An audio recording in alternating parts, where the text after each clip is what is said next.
ஜெபிக்கலாம். பரலோக பிதாவே, உம்மை ஸ்தோத்திரிக்கிறேன், உம்மை துதிக்கிறேன் ஆண்டவரே. ஆவியானவர் எங்களுடைய மத்தியில அசைவாடி கொண்டிருப்பதற்காக நன்றி ஏசப்பா. இந்த சாயங்கால வேளையில ஆவியானவர் பேச விடமாய் ஜெபிக்கிறேன். ஆண்டவரே, எங்களை புரிய வைங்க, எங்களோடு கூட பேசுங்க, தகுதிப்படுத்துங்க, என்னையும் மறைத்து கொள்ளுங்க. இயேசுவின் நாமத்தினாலே வேண்டிக் கொள்கிறேன் பிதாவே, ஆமேன். ஒவ்வொரு நாளுமே இந்த டாப்பிக்கை போடும்போது, யூடியூப்பில் போடும்போது கூட ரொம்ப சந்தோஷமாக இருக்கும். அதாவது அதை இந்த ப்ராசஸ் வழியாக போகிறவங்களுக்கு தான் இந்த தகுதி என்ற ஒரு வார்த்தையும் புரியும். ஸோ இன்றைக்கி எடுத்துக்கொண்ட டாபிக் கர்த்தர் யாரையெல்லாம் எப்படி தகுதிப்படுத்துகிறார். அதாவது உன்னை தகுதிப்படுத்திக்கொள் என்று சொன்னேன். உன்னை தகுதிப்படுத்தி கர்த்தர் ஆசீர்வதிக்கிறார் என்று நேற்று பார்த்தோம். தாவீது வாழ்க்கையை குறித்து பார்த்தோம். அதே மாதிரி நேற்று யோசேப்பை குறித்து பார்த்தோம். ரெண்டுமே ஒரே சவாலாக இருந்தது, சேலஞ்சஸாக இருந்தது. ரெண்டு பேருடைய வாழ்க்கையில் இவ்வளோ காரியங்கள் இருக்கா என்று யோசிக்க வைத்தது. இன்றைக்கி யாரையெல்லாம் எந்தெந்த காரியங்களில் எப்படியெல்லாம் கர்த்தர் தகுதிப்படுத்துகிறார். ஆமென். ஸோ இதை தான் பார்க்க போகிறோம். நம்ம இதில் கம்ப்ளீட்டாக நான் ஒரே இதை பற்றி நான் எடுக்கலை, வித்தியாசமான காரியங்கள். ஆனால் ஐந்து காரியங்களை குறித்து நான் பேச போகிறேன். இதில் முதலாவது காரியமே, கர்த்தர் யாரை எப்படி தகுதிப்படுத்துறதுக்கு யாரை தெரிந்து கொள்கிறார். எல்லாரையும் தெரிந்து கொள்ள மாட்டார். அந்த காரியம் உங்களுக்கு கன்ஃபார்ம்டா. ஃபர்ஸ்ட் ஆஃப் ஆல் எல்லாரையும் அவர் தெரிந்து கொள்ள மாட்டார். அதனால் இந்த காரியம் இது உங்கள் மனசில் தயவு செய்து பதியணும். நீங்கள் கேட்கலாம், ஏன் பாஸ்டர் எல்லாரையும் தெரிந்து கொள்ள மாட்டார், எதுக்கு தெரிந்து கொள்ள மாட்டார்?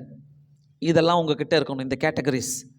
இதை சில லிஸ்டெல்லாம் அவர் எதிர்பார்க்குறார் நம்மக்கிட்ட. இந்த லிஸ்ட்டு நீங்கள் என்னைக்கு எப்படி இருந்தீங்களோ தெரியாது, எப்படி வாழ ஆரம்பிச்சிங்களோ தெரியாது. கர்த்தர் எதிர்பார்க்குறது இதுதான். ஆமென். இதுதான். அதனால தான் பைபிளில் அப்படி தான் தெரிந்து கொண்டார் அவர். எல்லாரையும் சும்மா தலையாட்டிக்கிறேன், நான் இப்படி பண்ணுறேன், ஆமாம் என்னையும் தெரிந்து கொண்டார், என்னையும் அவரெல்லாம் அப்படியே சும்மா சாக்லேட்டு வாங்கி சாப்பிட்டுட்டு தூக்கி போட்டு, இன்னொரு சாக்லேட்டை வாங்கி சாப்பிட்டு தூக்கி போட்டு போகிற தேவனே கிடையாது. நம்மளை அப்படி அவர் யூஸ் பண்ணவே மாட்டார். அவருக்கு தெரியும் யார் அவருடைய நாமத்தை மகிமைப்படுத்துவா, யார் அவருக்காக நிற்பாங்க, யார் அவங்களுக்காக வாழ்வாங்கன்னு சொல்லி அவருக்கு கரெக்டாக தெரியும். அதனால் ஆண்டவருக்கு எல்லாருமே ஒரே மாதிரி இல்லை பாருங்கள். எல்லாரும் வேறு மாதிரி இருக்கிறோம்.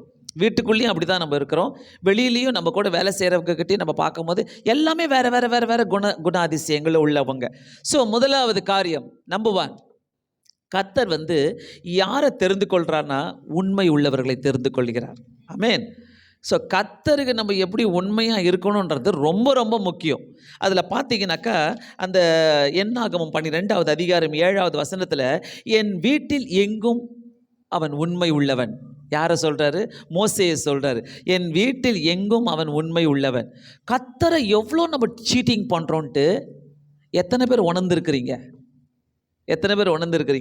சப்போஸ் ஒரு டயட்டில் நம்ம இருக்கிறோம்.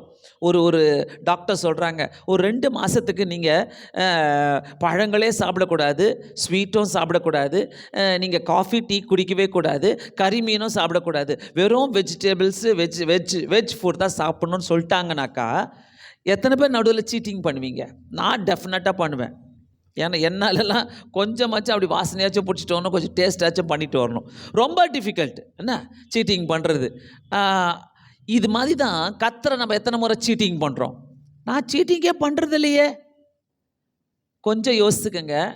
ஜனவரி 1 எத்தனை பேர் என்னென்ன முடிவு வைத்தோம், இன்றைக்கி எத்தனை பேர் சீட்டிங்கில் இருக்கிறோம்? சீட்டிங் பண்ணிகிட்டு இருக்கிறோம் ஆண்டவரை. ஏன்னா கர்த்தரை நம்ம எப்போவுமே கருவேப்பிலை மாதிரி தான் யூஸ் பண்ணுவோம். ஆனால் கருவேப்பிலை ரொம்ப இம்பார்ட்டண்ட்டு. எல்லாரும் சொல்லுவாங்க, அந்த கருவேப்பிலையை தான் கடைக்கு வெளியில் தான் வச்சுருப்பாங்க, அங்கே வெளியில் வச்சுருக்கிறோம், கொஞ்சம் எடுத்துகிட்டு போங்க உங்களுக்கு வேணும்னு சொல்லுவாங்க. ஆனால் கருவேப்பிலைக்கு இருக்கிற அதோடைய தன்மைகள்லாம் பார்த்திங்கன்னா அவ்வளவு நம்மளுக்கு ஹீலிங் ப்ராப்பர்ட்டிஸாக இருக்குது அது. ஆனால் இந்த இடத்துல கர்த்தரை எத்தனை முறை சீட்டிங் பண்ணியிருக்கிறோம்? கர்த்தர் உண்மை உள்ளவனை எதிர்பார்க்கிறார். சர்ச்சுக்கு வர்றதில் லேட்டு, ஜபிக்கிறதுல லேட்டு, அப்புறம் பைபிள் வாசிக்கிறதில் இன்றைக்கி வாசிக்க வேணாம் விட்டுரு, நாளைக்கு ஜோம் பண்ணிக்கலாம் விட்டுரு, இன்றைக்கி குடும்ப ஜபம் வேண்டாம் விட்டுரு.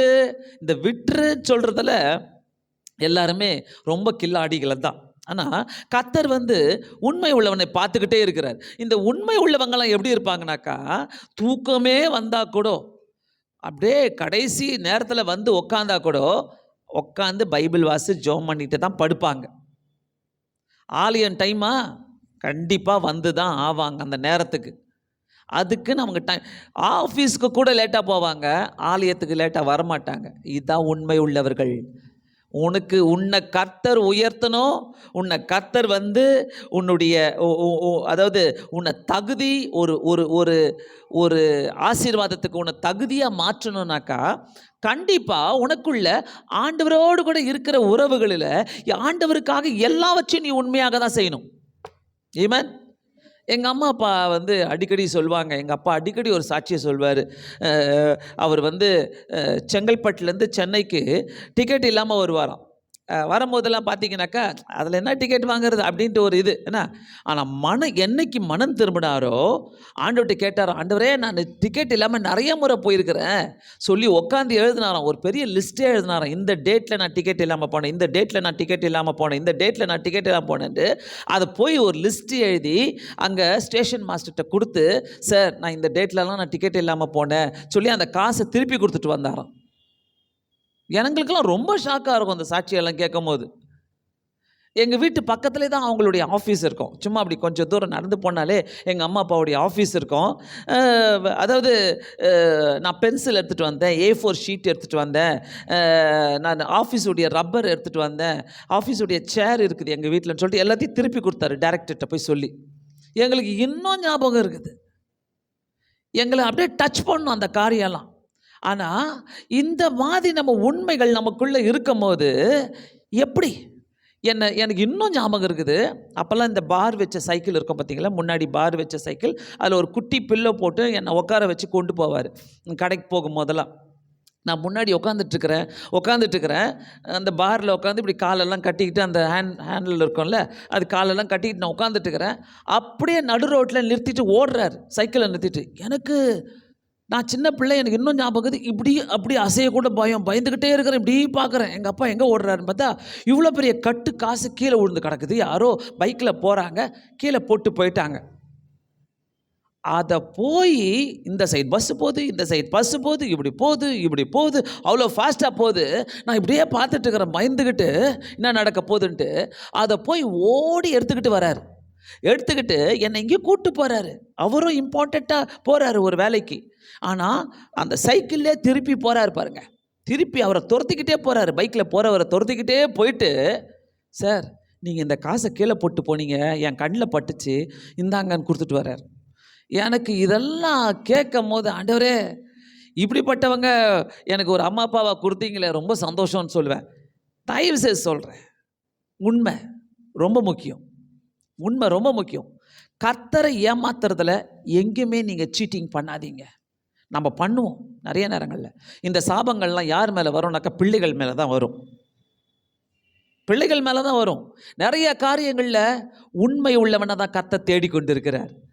மோசே எத்தனை காரியங்களை செஞ்சாலும், எப்படி செஞ்சாலும், நான் என்னுடைய டெய்லி டிவோஷனில் இந்த வாதைகளை குறித்து நான் படித்து கொண்டு இருக்கிற யாத்திராகமத்தில் இருக்கிற அந்த வாதைகளை குறித்து படிக்கும் போது ஆண்டவர்கிட்ட போய் சொல்லுவார், ஆண்டவரே நான் எதுக்கு இந்த வாதையெல்லாம் நான் போய் காட்டிகிட்டு இருக்கணும்? ஒரே வாதையில் நீங்கள் வந்து இஸ்ரேல் ஜனங்க அங்கேருந்து கூட்டிகிட்டு வர்றால. ஆண்டவர் சொல்கிறேன், இல்லை நீ போயிட்டு அந்த கோலை போடு, இல்லை நான் அந்த ஊரில் தவளைலாம் வரப்போகுது, அந்த ஊரில் நான் பேன்களை வர வைக்க போகிறேன், அந்த ஊரில் நான் வெண்டுகளை வர வைக்க போகிறேன், கொழுந்து எரிய போகுது அப்படின்னு நம்ம படிக்கும் போது ஆண்டவர்கிட்ட அவர் கேட்குறாரு, எதுக்கு ஆண்டவரை நீங்கள் ஒன்றுமே செய்ய மாட்டீங்க? இன்னொன்று, நீ ஆண்டவர் போய் செய்ய சொல்லிட்டு பார்வோனுடைய இருதயத்தை கடினமாக்குறாரு. கர்த்தர் பார்வோனுடைய இருதயத்தை கடினமாக்கினார். அது ஏன் செய்ய சொன்னீங்க? எதுக்கு செய்ய சொன்னீங்க? போயிட்டு செய்கிறாரு அவர். அந்த வித்தைகளெல்லாம் செய்யும் போது பார்வோன் பயப்படுறாரு.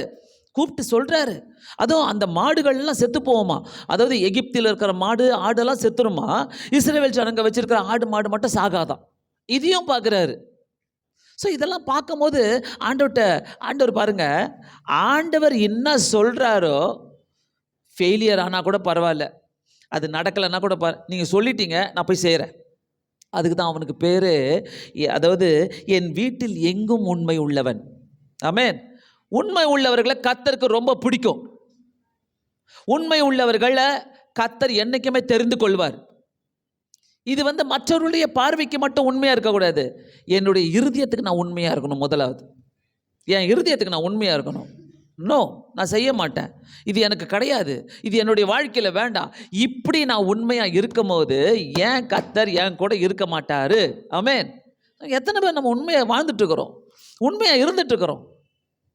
ஒரு சினிமா பாட்டு வந்தால் அதை பாடிக்க வேண்டியது, உள்ளவே பாடிக்க வேண்டியது. யாருக்கு தெரியுது? வெளியில் ஸ்தோத்திரம் ஸ்தோத்திரம் அல்லேலூயா, ஸ்தோத்திரம் ஸ்தோத்திரம் அல்லேலூயா. நேற்று எங்கள் சம்மந்தி சொல்லிட்டு இருக்கிறாங்க, ஒரு பாஸ்டர் ஸ்டேஜில் பாஸ்டரும் பாஸ்டர் ஒய்ஃபும் சேர்ந்துக்கிற ஒரு சினிமா பாட்டை பாடுறாங்களாம். எப்படி இருக்குது பாருங்கள், இந்த காலம் எப்படி இருக்குது. ஸோ இது எல்லாமே நம்ம ஒரு யூடியூப்பை பார்க்கும்போது எந்த அளவுக்கு உண்மையாக இருக்கிறோம். யாரும் கண்டுக்க மாட்டாங்க, யாரும் கண்டுக்க மாட்டாங்க, யாரும் உன்னை பார்க்கல, அங்கேருந்து அவர் பார்த்துட்டு இருக்கிறார். அந்த ஒரு பயம் நமக்கு இருந்தாலே நீ கேட்குறத ஏன் கர்த்தர் செய்ய மாட்டாரு? ஏன் உன்னை உயர்த்த மாட்டாரு? ஏன் உன்னை தகுதிப்படுத்த மாட்டாரு? ஸோ நம்பர் 1 பாயிண்ட்டு, உண்மை உள்ளவர்களை அவருக்கு ரொம்ப பிடிக்கும், ரொம்ப பிடிக்கும். உண்மை உள்ளவர்களை ரொம்ப பிடிக்கும். நான் என்ன சொல்லுவேன்னாக்கா, நம்மளால் முடிந்த அளவு எல்லா சூழ்நிலையிலும் நம்ம உண்மையாக இருந்தே ஆகணும். ஆமென், ஹல்லேலூயா. நான் சின்ன வயசில் ஒரு வருஷம் செங்கல்பட்டுலேருந்து இங்கே சென்னை செக்ரட்டேரியட் காலனியில் விஷுவாணியுடைய ஆஃபீஸ் இருந்தது. அப்போது நான் சம்பளம் இல்லாமல் வேலை செஞ்சேன் அந்த இடத்துல. அதாவது ரேடியோ ப்ரோக்ராம், அது ரேடியோ ப்ரோக்ராமில் பார்த்தீங்கன்னாக்கா, அந்த ரேடியோ ப்ரோக்ராம் கேட்டுட்டு யாரெல்லாம் லெட்டர் போடுறாங்களோ அவங்களுக்கு நான் பதில் கொடுக்கணும், கவுன்சிலிங் பண்ணணும். ஸோ அந்த மாதிரி ஒரு வேலையை நான் இங்கே செய்வேன். கரெக்டாக இங்கே தான் கெல்லிஸில் நான் இறங்குவேன் பஸ்ஸில் போகும்போது. அப்போது அவங்க லாஸ்ட்டாக நான் அந்த வேலையை விட்டுட்டு வரும்போது அவங்க என்கிட்ட கேட்டாங்க. என்ன கேட்டாங்கனாக்கா, நீங்கள் எப்பெல்லாம் வந்தீங்க சொல்லி எங்களுக்கு அந்த டிக்கெட் மட்டும் எனக்கு எழுதி கொடுங்கன்னாங்க. ஒரு ஒரு ஒரு டேட்டை கூட எக்ஸ்ட்ரா போட என் கை வரல, ஒரு டேட்டை கூட எக்ஸ்ட்ரா போட என் கை வரல. அந்த அந்த அந்த அந்த எந்தெந்த டேட்டில் வந்தனோ அந்த டேட்டுக்கு மட்டும் நான் எழுதி கொடுத்து அதோடைய டிக்கெட் காசை நான் வாங்கினேன். ஸோ இந்த மாதிரிலாம் கர்த்தருக்கு நம்ம உண்மையாக இருக்கும் போது, ஆமென், நிறைய இடங்களில் நம்ம கண்டிப்பாக ஃபெயிலியர் ஆகக்கூடிய நிலைகள் வரும். நம்மளால் முடிஞ்ச அளவு கர்த்தர் உண்மை உள்ளவர்களுக்கு கண்டிப்பாக செய்கிறாரு. நான் சொல்லுவேன், உன்னுடைய ஆவி ஆத்மா சரீரத்துக்கு நீ உண்மையாயிரு. அது ரொம்ப முக்கியம். உன் ஆவி ஆத்மா சரீரம், இதை தான் கர்த்தர் கேட்பார், வேற எதையும் கேட்க மாட்டார். ரெண்டாவது காரியம் பார்க்குறாங்கன்னா, கீழ்ப்படுகிறவர்களை கர்த்தர் நேசிக்கிறார். கீழ்ப்படுகிறவங்களை ரொம்ப பிடிக்கும் கர்த்தருக்கு. அவர் சொன்னார்னா சொன்னது தான். எத்தனை பேர் இந்த ஹோப் சென்டருக்கு இந்த வார்த்தைகளை நிறைய கேட்டிருக்கிறீங்க, கீழ்ப்படிஞ்சிருக்கிறீங்க? எத்தனை பேர் நம்ம கீழ்ப்படிஞ்சிருக்கிறோம்? எந்தெந்த காரியங்களுக்கு நம்ம கீழ்ப்படிஞ்சிருக்கிறோம்? எப்படியெல்லாம் நம்ம கீழ்ப்படிஞ்சிருக்கிறோம்? கீழ்ப்படுகிறது அவருக்கு ரொம்ப பிடிக்கும். ஃபஸ்ட்டு உண்மை பிடிக்கும், ரெண்டாவது ஏன் கர்த்தர் ஆபிரகாமுக்கு சொல்கிறாரு, ஆபிரகாம்கிட்ட பயங்கரமான ஆசீர்வாதங்களை கொடுக்குறாரு. ஆபிரகாமை பார்த்தீங்கன்னாக்கா எனக்கு ஆச்சரியமாக இருக்கும், என்ன ஆண்டவர் இப்படிலாம் பேசுகிறார் ஆபிரகாமை கூப்பிட்டுட்டு, அவ்வளோ என்ன ஸ்பெஷல் ஆபிரகாம்னு சொல்லி நான் கேட்கும் போது, ஆதியாகமம் 12வது அதிகாரம் 1வது வசனத்தில், கர்த்தர் ஆபிரகாமை நோக்கி, உன் தேசத்தையும் உன் இனத்தையும் உன் தகப்பன் வீட்டையும் விட்டு புறப்பட்டு நான் உனக்கு காண்பிக்கும் தேசத்துக்கு போ. That's all. கீழ்ப்படுகிறாரா இல்லையா? கர்த்தர் உங்ககிட்ட எத்தனை முறை சொல்லியிருக்கிறாரு, எப்படியெல்லாம் பேசியிருக்கிறாரு? நம்ம கீழ்ப்படுகிறோமா?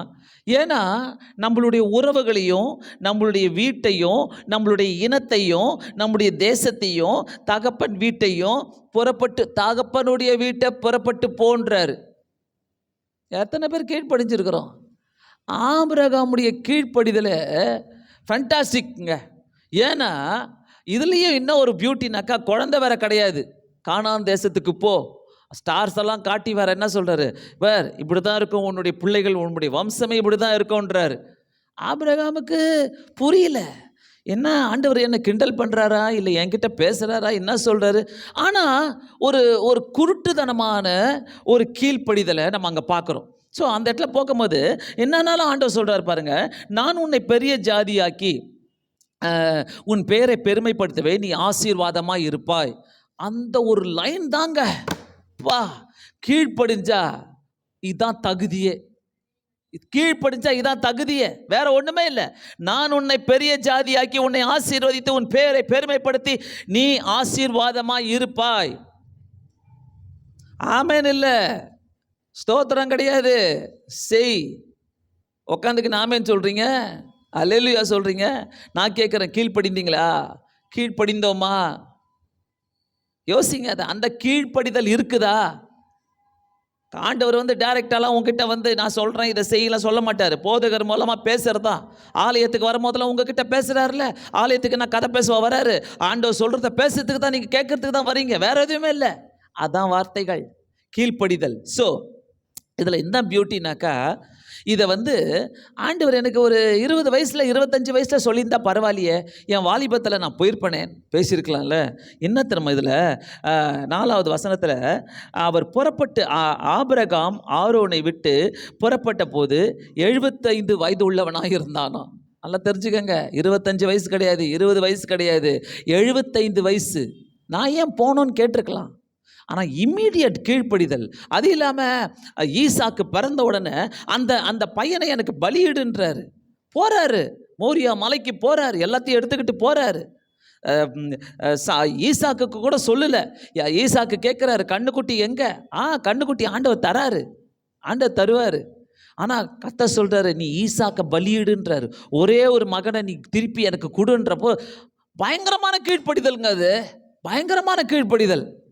ஒரு மகன்தான், ஆனால் ரெடியா விறகெல்லாம் கொண்டு போயிட்டு அவங்க 2 பேர் மட்டும் போகிறாங்க. ஈசாக்கு அது மேலே வைக்கிறாரு. கத்திய அதாவது வெட்ட எடுத்து ஓங்கும் போது கர்த்தர் சொல்றாரு, ஆபிரகாமே நிறுத்து. கர்த்தருக்கு கீழ்ப்படிச்சா இதான் பயங்கரமாக செய்வார் ஆண்டவர். அவனுக்கு கொடுக்குற ஆபிரகாமுக்கு கொடுக்குற அத்தனை ஆசீர்வாதங்களும் பார்த்தீங்கன்னாக்கா, நான் நினைக்கிறேன் இது வரைக்கும் கர்த்தர் யாருக்குமே அப்படி கொடுத்ததே கிடையாது, செஞ்சதும் கிடையாது. அப்படிப்பட்ட ஆசீர்வாதங்களை கொடுக்கிறார். ஸோ முதல் காரியம், உண்மை உள்ளவனாயிரு. 2வது காரியம், கீழ்ப்படுகிறவர்களை கர்த்தர் ஆசீர்வதிக்கிறார். ஆமென். கீழ்ப்படுகிறவர்களுக்கு அவருக்கு ரொம்ப பிடிக்கும், கீழ்ப்படிதல் ரொம்ப பிடிக்கும்.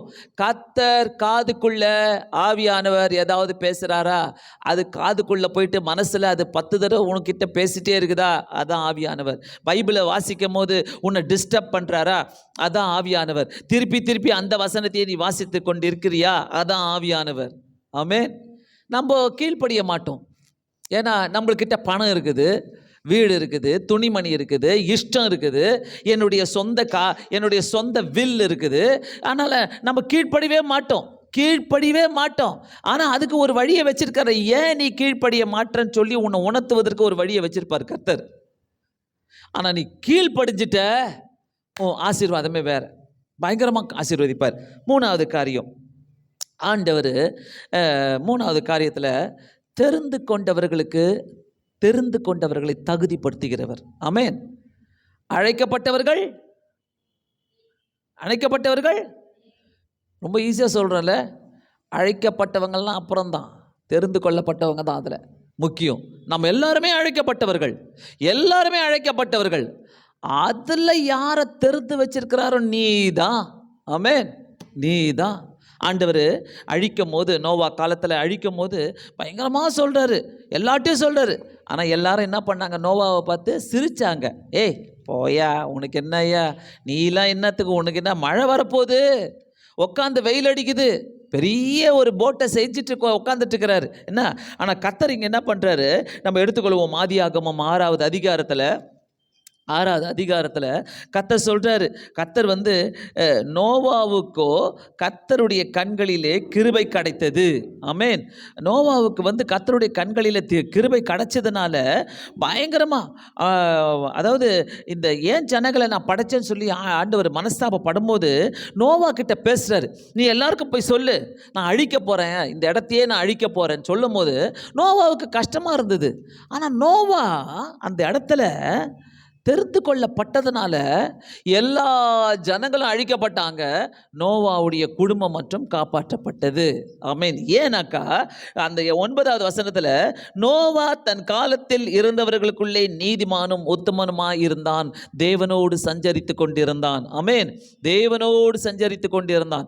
அதாவது பயங்கரமாக சீரழிவுகள் வரும்போது நோவா என்ன பண்ணுறாரு, தனக்குன்னு ஒரு இடம் இருக்குது, தனக்குன்னு ஒரு இடம்.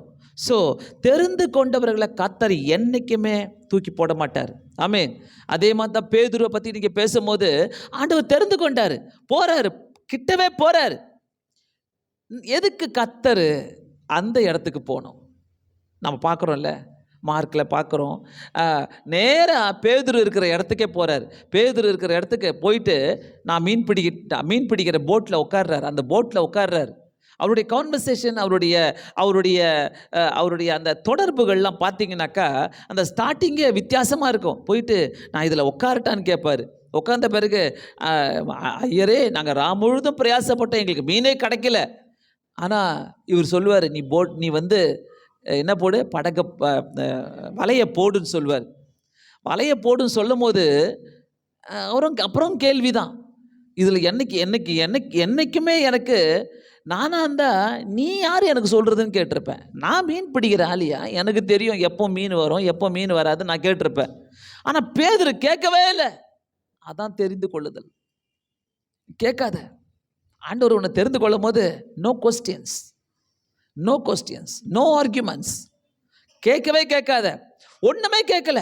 கேட்காம பகலில் போயிட்டு வலையை போடுறாரு. நான் நினைக்கிறேன் ஏசப்பாங்க எல்லா மீனுங்களுக்கும் ஆர்டர் பண்ணியிருப்பார், எல்லாம் வலைக்குள்ளே வந்து விழுன்ட்டு. எல்லாம் வந்துருச்சு. 2 போட்டு ஃபுல்லாக வலையிலேருந்து எடுக்கிறாங்கல்ல. பியூட்டி உண்மையாகவே சொல்கிறேன், பயங்கரமான ஒரு ஆண்டவர் தெரிந்து கொண்டா. கர்த்தர் எப்படி போவார்னா, உன்னை தெரிந்து கொண்டார்னாக்கா நீ இவ்வளோண்டு யோசிக்கிறோன்னு அவர் பெருசாக யோசிப்பார். அப்போது பேதுரு வந்து தனக்கு வந்து 1 போட்டு மீன் கிடச்சா போதும்னு யோசித்திருப்பார். ஆண்டவர் இல்லைடா 2 போட்டு காட்டுறேன் உனக்கு, 2 போட்டு ஃபுல்லாக கூப்பிடுறாரு. அங்கே இருக்கிறவங்கெல்லாம் கர்த்தர் ஆசீர்வதிக்கும் போது டபுள் ட்ரிபிளாக தான் ஆசீர்வதிப்பார். ஆமென். ஆனால் அதுக்கு முன்னாடி உனக்கு எதுவுமே இருக்காது. பேதுருக்கிட்ட இருந்துச்சா? ஒன்றுமே இல்லை. தகுதிப்படுத்தினாரா? அங்கே தகுதிப்படுத்திட்ட பிறகு தான் என்ன பண்ணுறாரு, போட சொல்கிறாரு. ஆனால் இந்த கார்பெண்டருக்கும் ஃபிஷர்மேனுக்கும் இருக்கிற கான்வர்சேஷன் இருக்குது உலகத்தில் யாருக்குமே நடக்காதுங்க. பைபிளில் மட்டும்தான் அது நடக்கும். இந்த கார்பெண்டரு இவங்க 2 பேரும், இவர் தச்ச வேலை செஞ்சவர், அவர் வந்து ஃபிஷர்மேன், மீன் பிடிக்கிறவர். 2 பேருடைய கான்வர்சேஷனும் சண்டை இல்லாமல் அங்கே போடுறாங்க. நான் சொல்கிறேன், நீ டாக்டருக்கு படி, என்ஜினியர் படி, யாராக இருக்கட்டும், நீ லாயராக இருக்கட்டும், யாராக இருக்கட்டும், கர்த்தர் உனக்கு சொன்னார்னா, உன்னை தெரிந்து கொண்டார்னா நீ தான் அது. ஆமென். உனக்காக ஏனி எக்ஸ்ட்ரீம் கர்த்தர் போவார், எந்த லெவலுக்கு வேணால் போவார். நீ தான் போய் ஆகணும், நீ தான் போய். தெரிந்து கொண்டவங்களுக்கு என்ன வேணால் செய்வார். ஆமென். இதில் இன்னொரு பியூட்டி, அன்றைக்கி நான் இதை பற்றி எடுத்துகிட்டு இருந்தேன்ல, அதாவது சுழல் காற்று வீசுது, ஆண்டவர் அந்த போட்டில் இருக்கிறாரு, 4ஆம் ஜாபத்தில் வந்து சொல்கிறாரு, நான் தான் வந்திருக்கிறேன் பயப்படாதீங்கன்னு சொல்கிறாரு. அப்புறம் பேதுரு என்ன பண்ணுறாரு, இறங்கி போயிட்டு நான் இறங்கி வரட்டான்னு கேட்குறாரு. வான்றாரு. வந்த உடனே அங்கே நடுவில் திருப்பி அலை வரும்போது காத்தடிக்குது. அப்புறம் கையை கொடுன்னு கேட்குறாரு. ஆண்டவர் கையை கொடுக்குறாரு. நான் கேட்குறேன், அன்றைக்கி ரொம்ப அழகாக லிடியா கூட கேட்டாங்க அந்த வார்த்தையை. என்னன்னாக்கா நான் கேட்குறேன், அந்த இடத்துல ஃபிஷர்மேன் தானே, நீந்திக்கிட்டே போயிருக்கலாம்ல ஆண்டவர்கிட்ட, ஏன் கையை கொடுன்னு கேட்டார்? பயங்கரமாக இருந்துச்சு பாரு. ஏன் கையை கொடுன்னு கேட்டார்? ஆண்டவர் கையை கொடுக்குறாரு. அற்ப விசுவாசியே சொல்லி கையை கொடுக்குறாரு. ஆனால் ஒரு மீன் பிடிக்கிற ஆளுக்கு ஸ்விம்மிங் தெரியாதா? கண்டிப்பாக தெரிஞ்சிருக்குமே. ஸ்விம் பண்ணின்னு போயிருக்கலாமே. அந்த இடத்துல போலையே. ஆண்டவரே நான் அழிஞ்சு போகிறேன், என் கையை கொடுங்கன்னு கேட்குறாரு. தெரிந்து கொண்டா ஆண்டவர் தான் வந்து செய்வார். உனக்கு என்ன வேணால் தெரியட்டும், நீ என்ன வேணால் பண்ணலாம். உனக்கு உன் ஐடியா வந்து நான் கர்த்தரோட பெரிய ஐடியா வச்சுருக்கிறேன்னு சொல்லலாம் ஆண்டவர்கிட்ட. அந்த இடத்துல கூட பேதுருவும் இயேசுவும் சண்டை போட்டுக்கல. நான் ஒரு ஃபிஷர்மேன், என்ன ஆண்டவர் என்கிட்ட சொல்கிறேன், நான் ஸ்விம் பண்ணி வந்துடுறேன்னு சொல்லாமே. ஏன்னா அவங்க இறங்கின இடம் வந்து ஆழமாக இருந்துச்சு. ஆழமாக இருந்ததுனால தான் ஆண்டவர்கிட்ட கேட்குறாரு, கையை கொடுங்க ஆண்டவரே. நான் சொல்கிறேன், தெரிந்து கொண்டுட்டாருனாக்கா ஆண்டவர் சாவர வரைக்கும் விட மாட்டாருங்க. உயர்த்தியே தான் ஆவார். ஆனால் உன்னை தெரிந்து கொண்டாரா? உன்னை தெரிந்து கொண்டிருக்கிறாரா ஆண்டவர்? தெரிந்து கொள்ளலைனாக்கா அவர் ஒன்றுமே செய்ய மாட்டார். தெரிந்து கொண்டாருனாக்கா உன்னை காலியாக்கி, ஒன்றை இல்லாமல் ஆக்கி, உன்னை அழ வச்சு, உன்னை பயப்பட வச்சு, உன்னை நடுங்க வச்சு வருவாருங்க ஹீரோ மாதிரி. அதாங்க ஆண்டவர். நடுவில் வந்து ஹீரோ மாதிரி வருவார். நான் இன்னமும் மறக்க மாட்டேன். என்னுடைய ஃபர்ஸ்ட் ட்ரிப் டு கொரியா ஃப்ளைட்டில் போகிறேன் நான். அந்த ஃப்ளைட்டில் போகும்போது என்கிட்ட காசு கிடையாது. என்கிட்ட இருந்த காசு வந்து என்கிட்ட ஹீரோ இருக்குது. வந்தால் அந்த காசை நான் மாற்றி என் பிள்ளைக்கு வந்து பெயின் ஸ்கூலில் இது கட்டணும், ஃபீஸ் கட்டணும். அதை நான் செலவு பண்ணிட்டேனாக்கா அவனுக்கு வந்து நான் ஃபீஸ் கட்ட முடியாது. ஐசக்கு பயங்கரமான ஒரு சூழ்நிலை. அழுதுகிட்டே போகிறேன். ஃபஸ்ட் டைம் ஃப்ளைட்டை ஏறிட்டு ஃப்ளைட்டை இப்படி டைட்டாக பிடிச்சிட்டுங்கிறேன். ஐயோ ஆண்டவரே பயமாக இருக்குது, எனக்கு பயமாக இருக்குதுன்னு. பக்கத்தில் யார் உக்காந்துறான்னு கூட நான் பார்க்கல. ஆனால் என் மனசு ஃபுல்லாக கலக்கம், துக்கம். என்கிட்ட காசு இல்லையே. நான் வேறு மலேசியாவில் இறங்கணும். மலேசியாவில் இறங்கி நான் 4 hours வெயிட் பண்ணணும். அதுக்கப்புறம் தான் எனக்கு கொரியாவுக்கு போகிற ஃப்ளைட்டு. பக்கத்தில் உட்காந்துருக்கவர் கேட்குறாரு, யார் நீங்கள், எங்கேருந்து வரீங்க? ஹலோ மேடம், யார் நீங்கள், எங்கேருந்து வரீங்க? நான் இது மாதிரி இங்கே வரேன். அப்படி உங்கள் நேட்டிவ் என்ன, எல்லாத்தையும் என்ன, உங்கள் எங்கேருந்து, உங்கள் பூர்வீகம் எங்கே எல்லாம் சொன்ன உடனே, ஓ அப்படியா, அங்கே ஒருத்தர் எனக்கு தெரியுமே, எங்கள் அண்ணனுடைய ஃப்ரெண்டு. கடைசியில் பார்த்தீங்கன்னாக்கா எங்கள் அண்ணன் கூட படித்தவர். எங்கள் வீட்டுக்கு, ஐயோ உங்கள் அப்பா பயங்கரமான ஊழியக்காராச்சே, உங்கள் வீட்டுக்கு வந்திருக்கிறேனே நான். உங்கள் வீட்டில் வந்து நான் ஊழியம் செஞ்சுருக்கிறேனே, வயிற்றில் ஈர துணி போட்டுன்னு படுப்பேன் நான். உங்கள் வீட்டில் தான் எனக்கு சாப்பாடு கொடுப்பாங்க. இவ்வளோத்தையும் சொல்கிறாரு பாருங்க. நம்ம யாருக்கு சாப்பாடு போடுறோம், என்ன பண்ணுறோம் தெரியாது. யாருக்கோ தெரியாமல் உதவி செய்கிற உதவி, எங்கள் அம்மா அப்பா காலத்தில் அவங்க செஞ்ச உதவி எனக்கு ஃப்ளைட்டில் வந்து உதவி செய்யுது.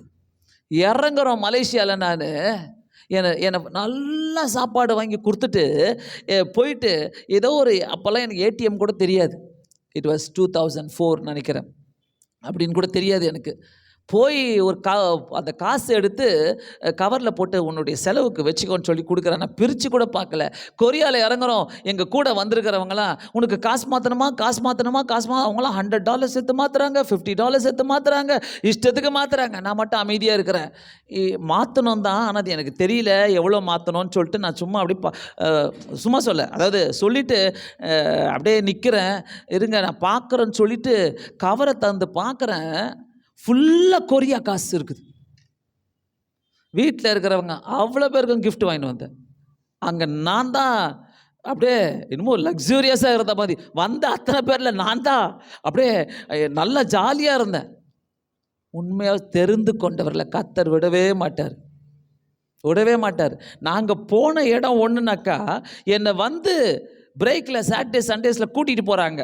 இன்னொரு ஃப்ளைட்டில், அதாவது இன்னொரு ஃபாஸ்டஸ்ட் ட்ரெயினில் வந்து இன்னொருத்தர் வந்து கூட்டிகிட்டு போகிறாரு என்ன, அவங்க சர்ச்சில் நான் பேசணும்னு சொல்லிட்டு. அதையும் கர்த்தர் அனுமதிச்சார். அவங்க என்ன சூப்பராக கவனித்து அனுப்புகிறாங்க. கர்த்தர் தேர்ந்தெடுத்துட்டாருன்னா, அவருடைய தெரிந்து கொள்ளுதல் உன் மேலே இருக்குதுனாக்கா, ப்ளீஸ் அலவ் ஜீசஸ் டு உன்னை அன்கம்ஃபர்டபுளாக ஆக்கிறதுக்கு இடம் கொடு. புரியுதா நான் என்ன பேசுகிறேன்ட்டு? உன்னை கர்த்தர் அன்கம்ஃபர்டபுளாக ஆக்குவார்.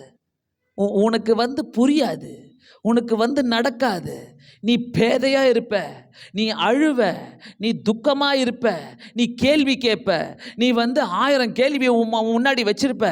எனக்கு மட்டும் நடக்காதா, எனக்கு மட்டும் இப்படி இருக்குது, நான் மட்டும் இப்படி இருக்கிறேன்னு. நான் சொல்கிறேன், அதுக்கு பின்னாடி பெரிய கதை வசனம் டைரக்ஷன் எழுதி வச்சிட்ருக்கிறார். அதை அரங்கேற்றி காட்டுவார் ஆண்டவர், அரங்கேற்றி காட்டுவார். அனுபவித்து பேசுகிறேன். ஒன்றொன்றுத்தையும் ஒவ்வொரு கண்ணீரையும் வைங்க, ஒவ்வொரு கஷ்டத்தையும் உள்ள வைங்க, ஒவ்வொரு துக்கத்தையும், ஒவ்வொரு தனிமையும் வைங்க. ஆண்டவரே எனக்கு தெரியாது, நீங்கள் பார்த்துக்கங்க ஏசப்பா, நீங்கள் பார்த்துக்கங்க சொல்லி ஊர் உலகத்தில் போய் சொல்லும் போது அது வேஸ்ட்டுங்க. தனிமையாக நில்லுங்க. தனிமன் மட்டும் சொல்லிடாதீங்க.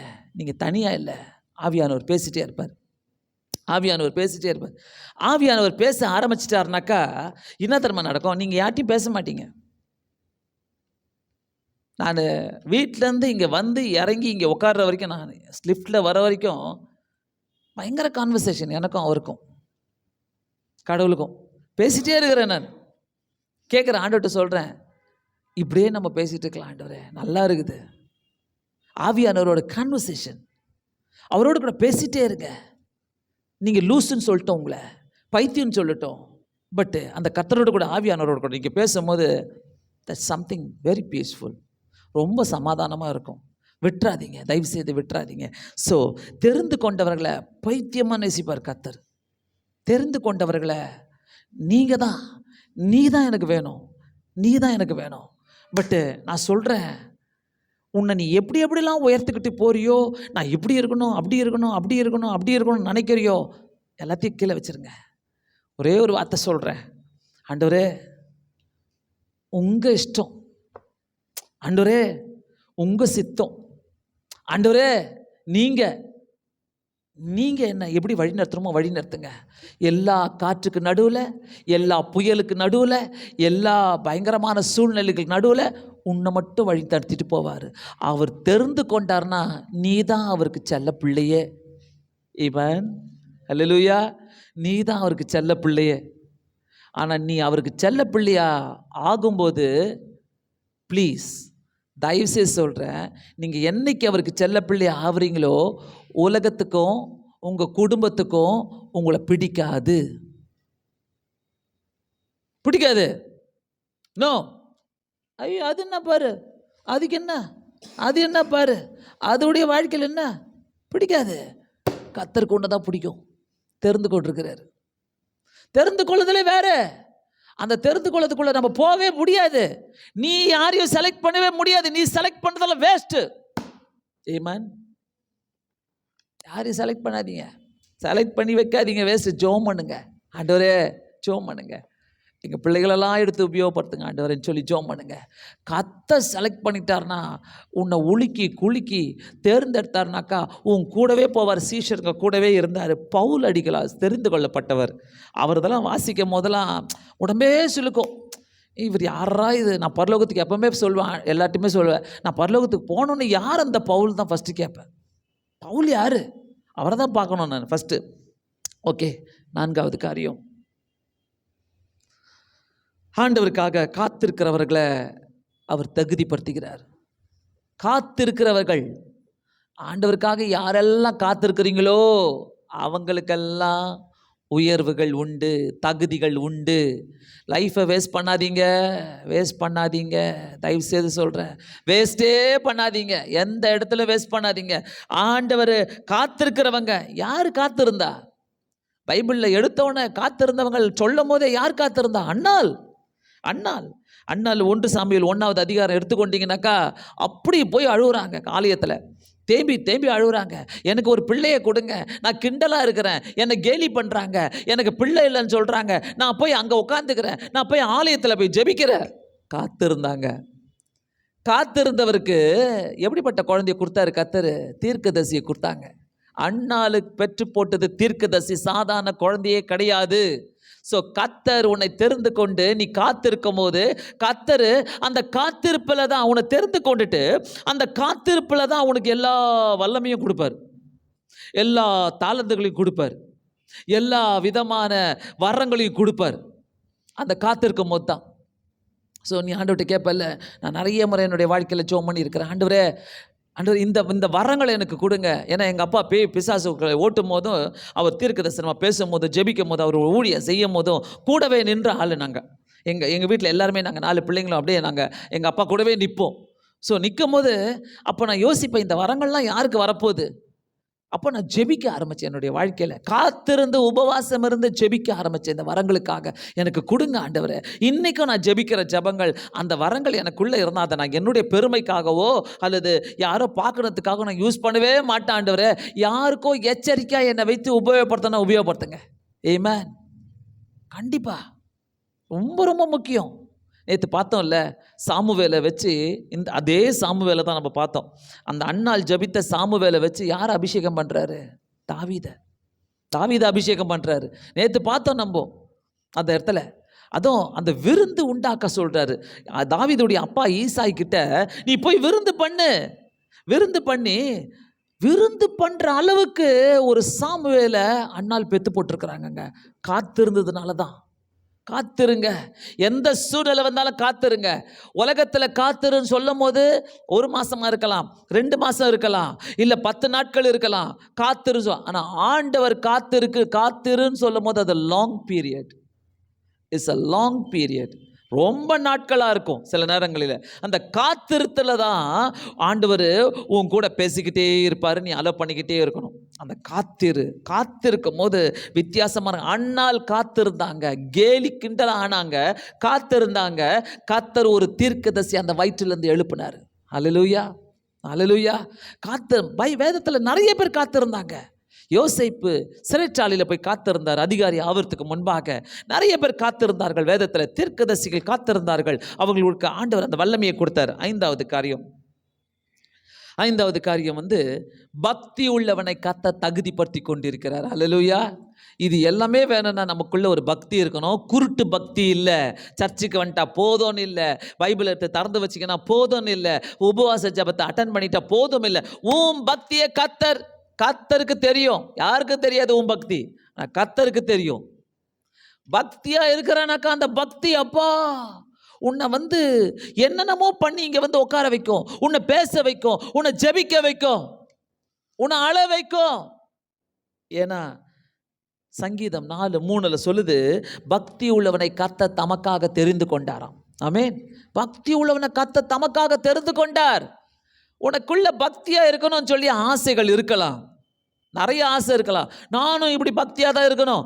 அந்த பக்தி ஒரு 2 நாள் தான் போவோம், ஒரு வாரம் தான் வேலை செய்யும். அடுத்த வாரம், இந்த வாரம் ஃபுல்லாக முழங்கால் யுத்த ஜெபம், அடுத்த வாரம் பக்தி காலி ஆகிடும். அதுக்கு அடுத்த வாரம் வராது. இதோட இந்த பக்தி ஞாயிற்றுக்கிழமை தான் வரும். ஞாயிற்றுக்கிழமை பக்தியை கர்த்தர் கேட்கல. அந்த பக்தியை கர்த்தருக்கு தேவையில்லை.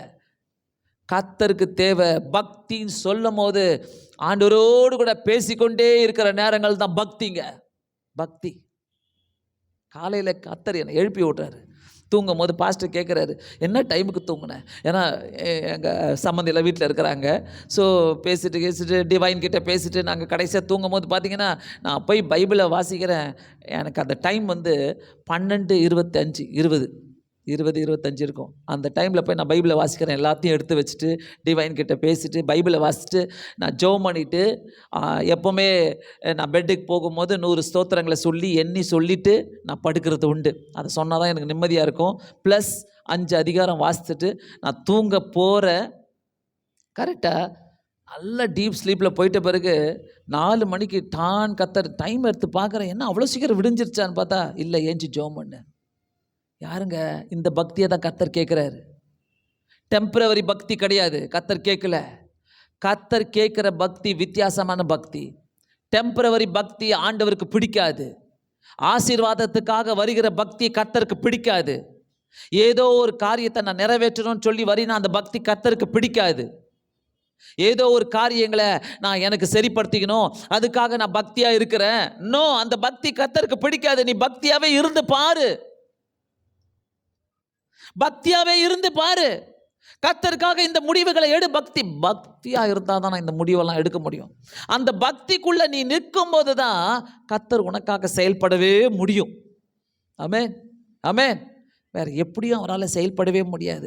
5 காரியங்களை பார்த்தோம். உண்மை உள்ளவர்களை கர்த்தர் தெரிந்து கொண்டார், தகுதிப்படுத்துகிறார். கீழ்ப்படுகிறவர்களை கர்த்தர் தகுதிப்படுத்திக் கொள்கிறார். தெரிந்து கொள்ளப்பட்டவர்களை கர்த்தர் தகுதிப்படுத்திக் கொள்கிறார். காத்திருக்கிறவர்களை கர்த்தர் தகுதிப்படுத்திக் கொள்கிறார். பக்தி உள்ளவனை கர்த்தர் தகுதிப்படுத்திக் கொள்கிறார். தயவுசெய்து சொல்கிறேன், ஆசீர்வாதமே இங்கே தான் இருக்குது. வேதத்தில் நிறைய படித்தாலும் நிறைய வசனங்களை எடுத்தாலும் எனக்குள்ள இப்படிப்பட்ட காரியங்கள் இல்லைனாக்கா கர்த்தரால் என்ன தகுதிப்படுத்த முடியாது ஆசீர்வாதங்களுக்காக. நம்ம ஆசீர்வாதம் கர்த்தர் ஆசீர்வாதி ஒரு நாள் தருவார், ஒரு நாள் கொடுப்பாரு. அப்படி இல்லை பக்தி. இந்த பக்தி நீ பக்தியா இருக்கிறத பார்த்து தான் ஆண்டவரால் உன்னை தகுதிப்படுத்தி ஆசீர்வாதத்தை தர முடியும். Very clear cut.